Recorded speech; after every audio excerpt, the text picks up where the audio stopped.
Le cube avec De Peretti. De Peretti? Merci, vous aussi.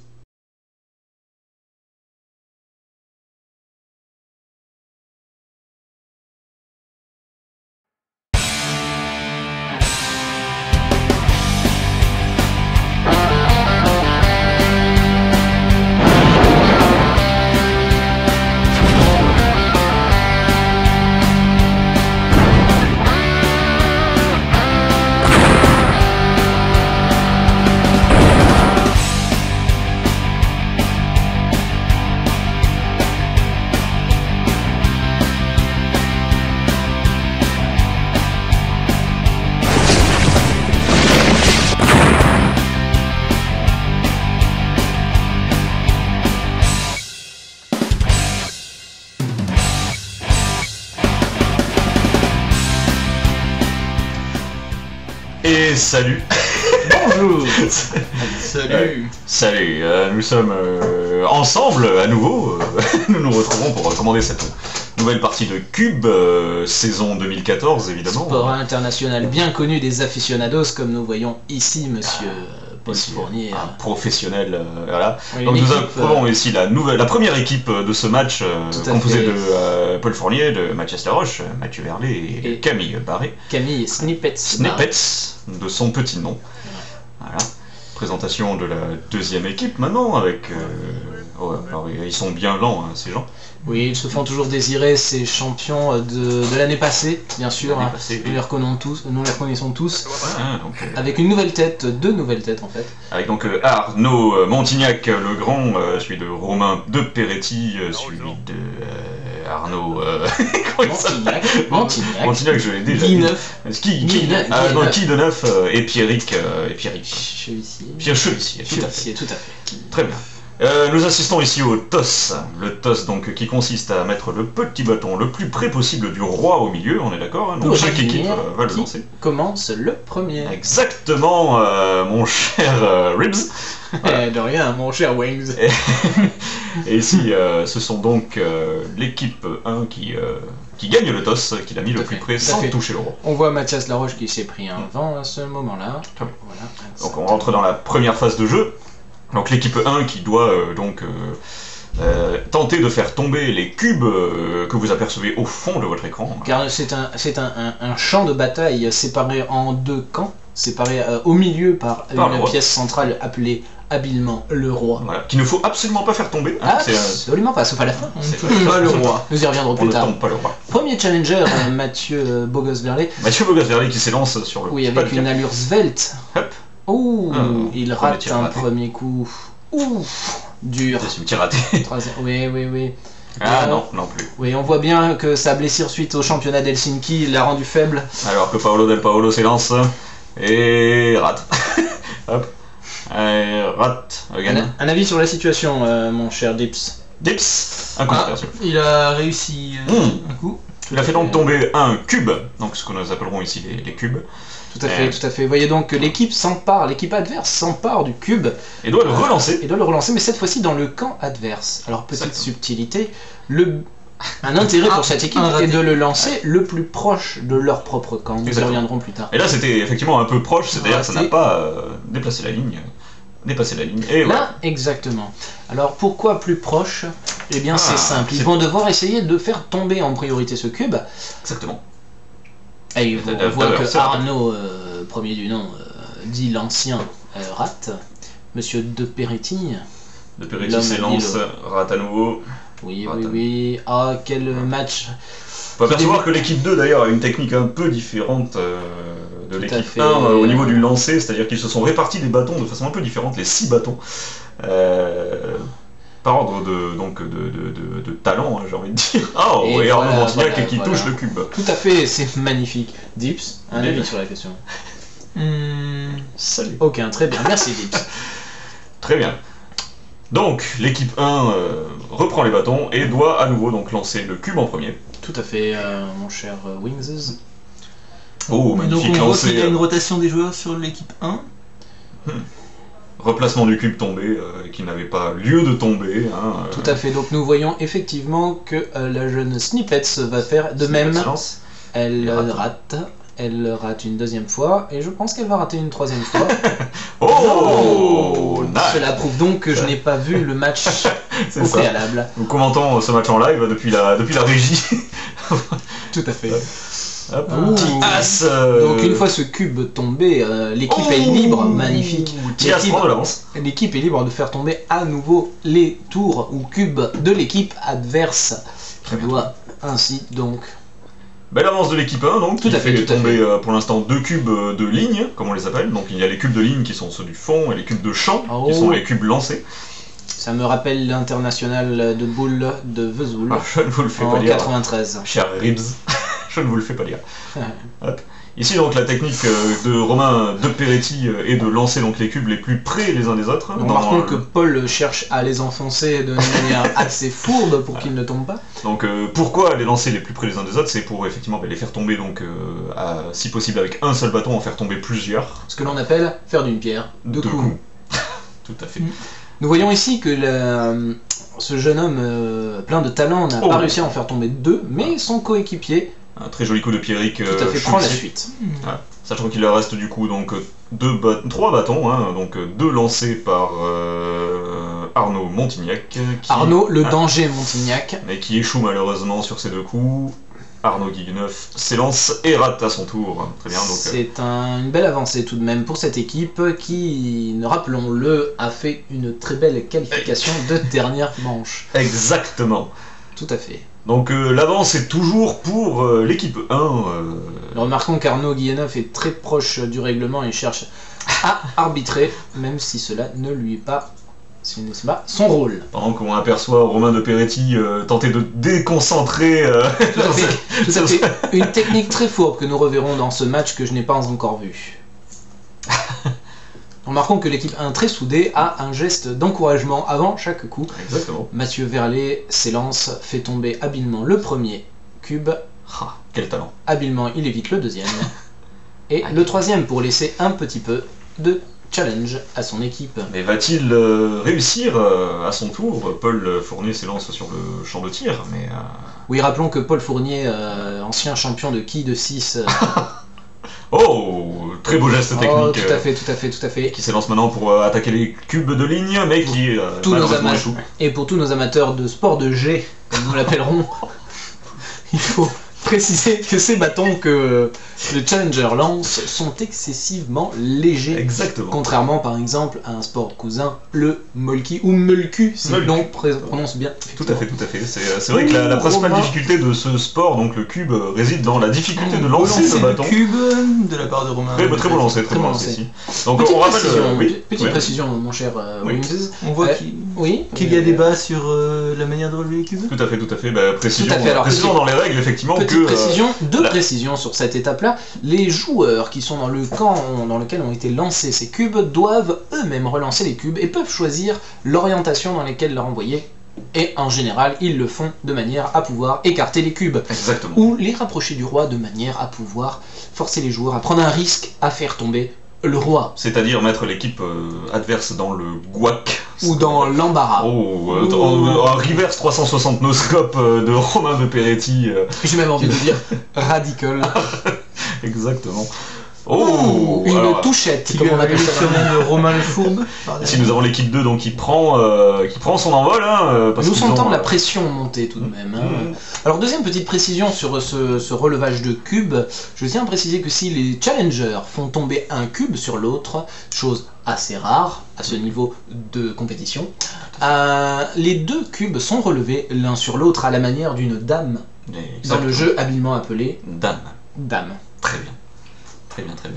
Pour l'instant, donc la partie évolue peu. Un très beau lancer de Mathieu Verlet, si je puis me permettre. Oui, effectivement. C'est mon challenger préféré, en passant. Il faut avouer que là, donc, quelle que soit la façon dont ils relèvent les cubes, ils seront forcément alignés d'une façon qui permettra à l'autre équipe de potentiellement de les toucher en groupe.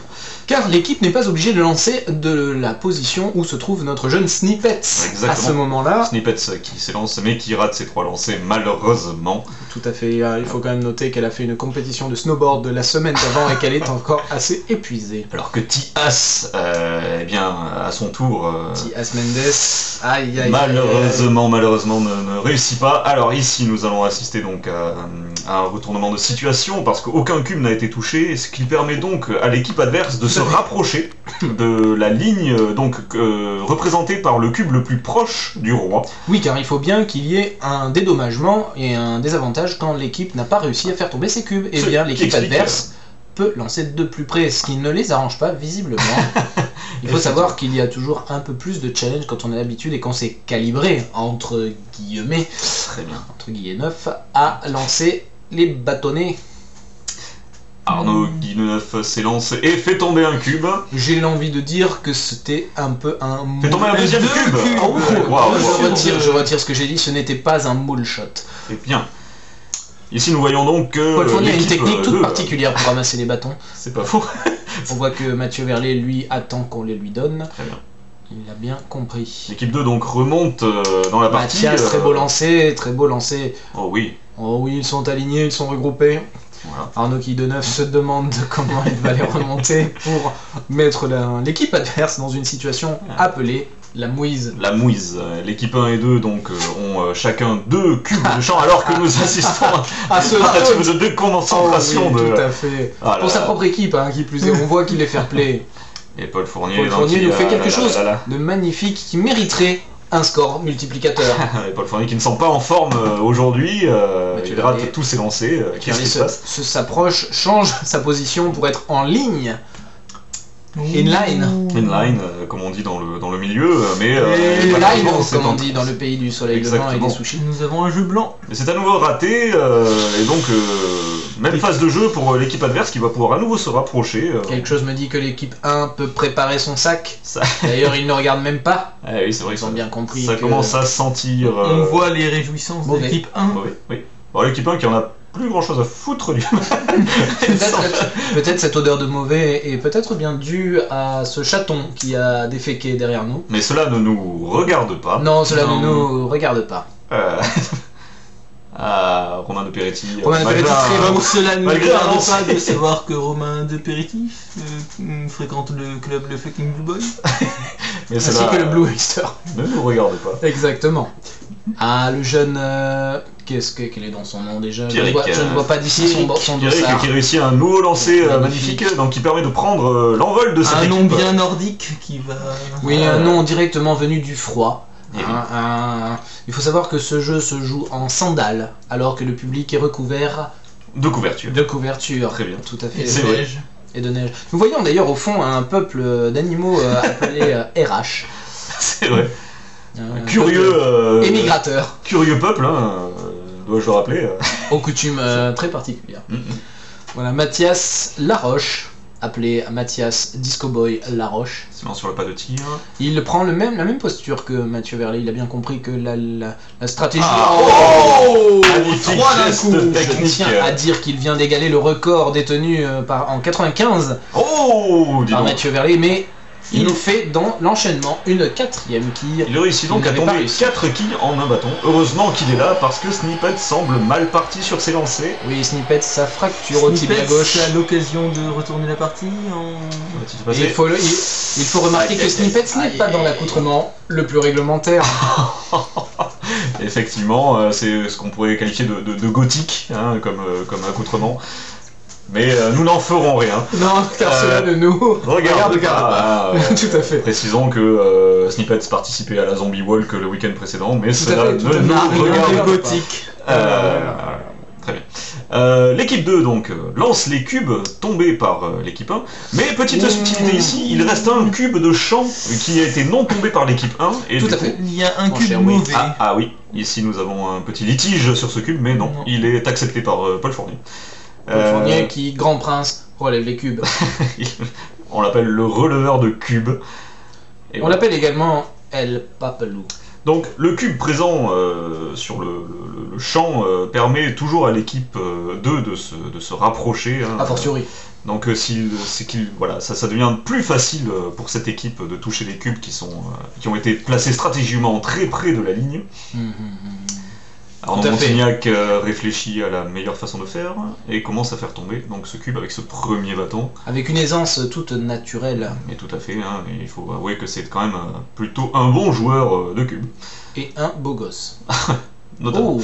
Ici nous avons eu affaire à un échec critique de la part d'Arnaud Guénel. C'est quand même une équipe qui a un style tout particulier, je veux dire, une unité graphique dans l'ensemble des costumes. Mon Dieu. Il est bon de le noter. Il est bon de noter qu'il a également une façon de tirer toute particulière qui parfois, vire à la faute. Je crois que peut-être que les arbitres le feront remarquer. Oui. Ouh. Non. Un dernier coup qui porte coup, c'est le cas de dire, au moral. Mais oui. Ce qui va permettre à l'équipe 1 de se rapprocher quelque peu. Mathieu Verlet, c'est une technique pour relever le bâton. Alors oui, rappelons les règles ici, ce n'est pas parce qu'il y reste un cube de champ que les cubes doivent être envoyés de cet endroit-là. Les cubes doivent toujours être envoyés de la ligne de fond. Oh oui. Et un cube difficile lancé par Mathias Laroche ici, qui nous va voyons bien que retrouver derrière le roi. Qui de neuf va tout faire pour le lancer, le mettre le plus près du roi. Mais tout à fait. Pour nous mettre mettre cette équipe que nous chérissons, puisque nous la suivons depuis déjà quelques saisons. Les Wood Brazers. Les Wood Brazers, comme on les appelle, avec leur signal de frappage de qui. Mathieu Verlet, c'est très joli geste technique de Mathieu Verlet. Mathieu Verlet qui, rappelons-le, est sniper dans l'âme. Nous avons assisté à 2 très beaux gestes techniques ici. Tout à fait. Je ne dis pas ça parce que s'élance sur le champ de tir. C'est mon joueur préféré. Hop. Aïe. Premier échec critique.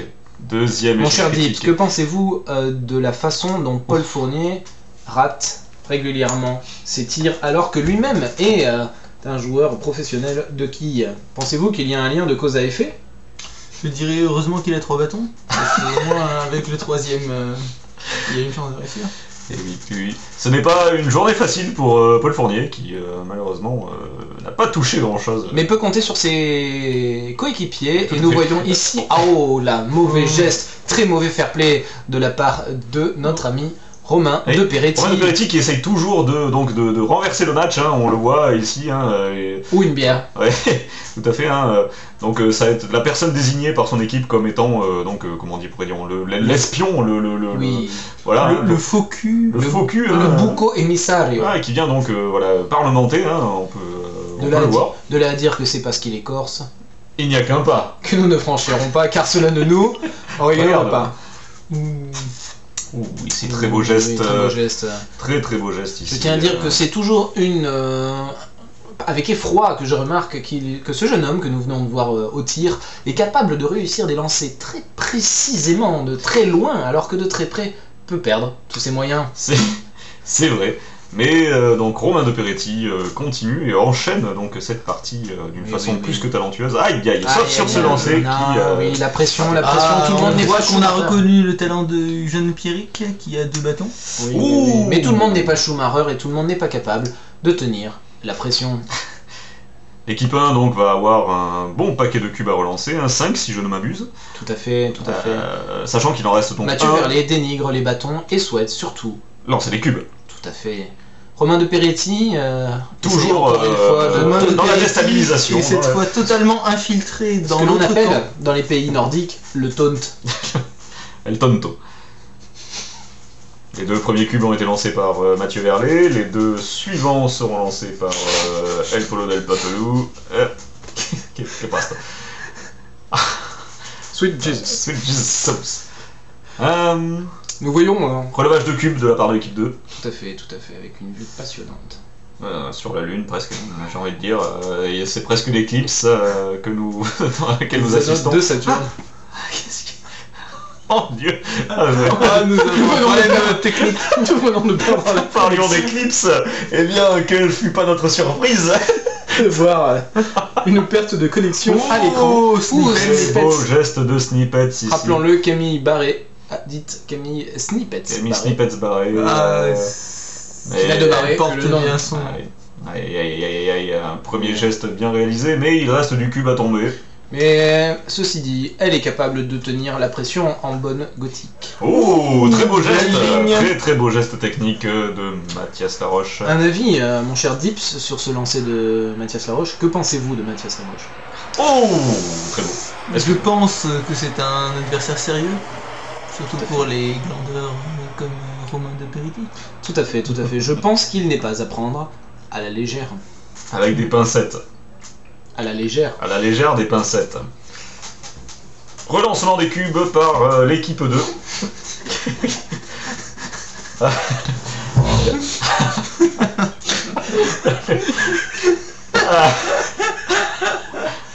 Vous voulez qu'on fasse une pause? Non, la publicité est déjà passée. Excusez-moi, je viens légèrement d'avaler de travers un sushi. Relevage des cubes de l'équipe 2 par l'équipe 1. Rapprochement des cubes, hein, on le voit ici, plutôt très bien lancé. Qu'est-ce qui se passe?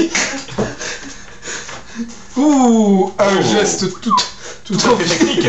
Tout à fait technique de Arnaud Monti, de Guy de Neuf. Niki de Neuf. Romain Peretti fait tomber deux cubes. Bravo. Excusez-moi, une mauvaise grippe suite à un voyage à Helsinki pour voir les qualifications. Et oui. Ce n'est pas dans des pays tels que le Taïwan ou l'Osaka que ça arriverait. Hein. Ou l'Indochine. Mais notons qu'il y a des sports de qui tout à fait passionnants là-bas également. Hein. Coup dur pour l'équipe 1. Samurai Shogun. Ah oui. Coup dur pour l'équipe 1. L'équipe 1 qui doit donc relancer tous ses cubes. Où nous voyons Mathieu Verlet en train de consulter les tactiques sur son téléphone mobile. Qui doit tirer depuis la ligne du fond. Bon, Mathias. Un cube difficile lancé par Mathias Laroche me semble complètement entamé par ce coup qui l'a déstabilisé, on peut le dire. J'ai envie de dire que le match se complique. Le touche-bâton. Le touche-bâton, tout à fait. Une technique héritée des tribus Sioux d'Afrique du Sud. Les plus grands vikings utilisaient cette technique pour se motiver. Et quelle belle lune. Mon cher ami. Tout à fait. Vous aimez l'astronomie, je vois. Paul Fournier déstabilisé, hein, c'est la voit tant de cratères. Peut-être la vue de tant de cratères le perturbe, c'est possible. Oh, en premier tir. Ici on peut voir Uranus. Mathieu Verlet donc qui. Mathieu Verlet qui fait du touche-bâton, mais le touche-bâton, hélas, n'est pas une technique reconnue. Malheureusement, il faut le dire, ce n'est pas une technique reconnue. Petit point sur les règles, nous vous rappelons donc que pour l'instant, nous avons vu plusieurs phases identiques d'aller et venue, car ces équipes, j'ai envie de dire, de valeur équivalente, hein, a fortiori. Équivalente. Mais sont sur le même terrain de jeu, hein, et au propre comme au figuré. Et en fait, petit à petit, nous allons voir que le jeu se corse et nous allons devoir passer à la phase suivante. Oui. Ah oui, nous voyons tout le AK de l'équipe numéro 1 hein, en arrière-plan. Attention, voilà. Alors le match ici risque de prendre une nouvelle tournure parce que voilà. Donc Arnaud de Montignac. Il leur reste donc 5 bâtons pour faire tomber les 2 cubes de ligne. T'as fait, mon cher Wills. Plus que 4 ici. Ouh, 2 bâtons pour Pyrrhic. Oh, très bien vu, mon cher Dips. Ouh, mais ça se gâte. La pression, la jeunesse n'attend pas le nombre des années, mais j'ai envie de dire le talent non plus. J'ai envie de dire que ça se gâte pour l'équipe 1.